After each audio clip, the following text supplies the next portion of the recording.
Dominic thought Isla was the one.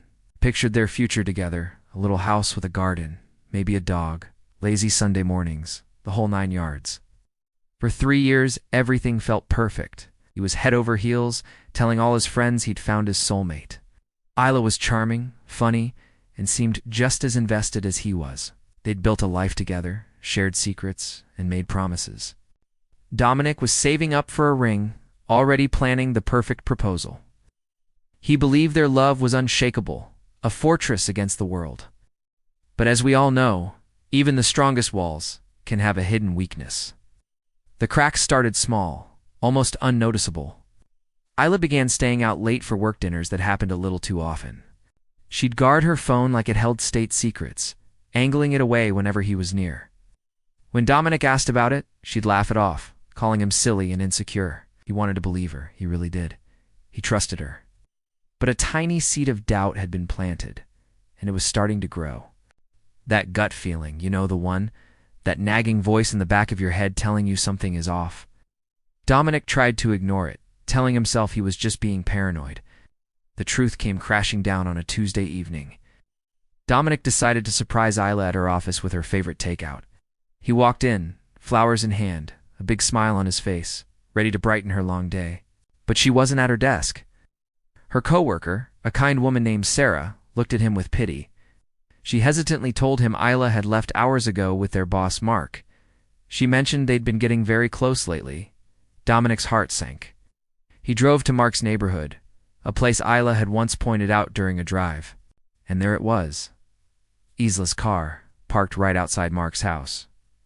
The world went blurry. He just sat in his car, the flowers wilting on the passenger seat, the food getting cold.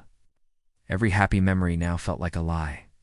He drove home in a daze, his mind racing. Betrayal is a cold, sharp pain, isn't it?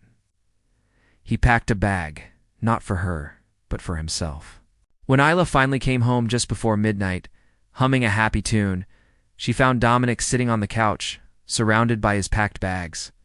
Her smile vanished. He didn't yell, he didn't scream, just looked at her, his eyes empty of the love that once filled them. He calmly said, "I know about you and Mark. I hope it was worth it."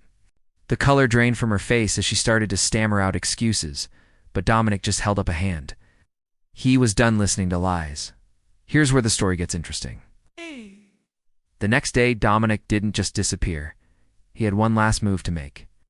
He knew Isla was incredibly proud of her perfect image, especially in front of her family, who adored him. He had been invited to her big family reunion that weekend for months. Instead of just not showing up, he went. He walked in, looking sharp and confident. Everyone greeted him with warm hugs. When Isla's mom asked where she was, Dominic calmly explained, Isla couldn't make it. She was busy with her boss, Mark. They'd become very close. He didn't need to say more.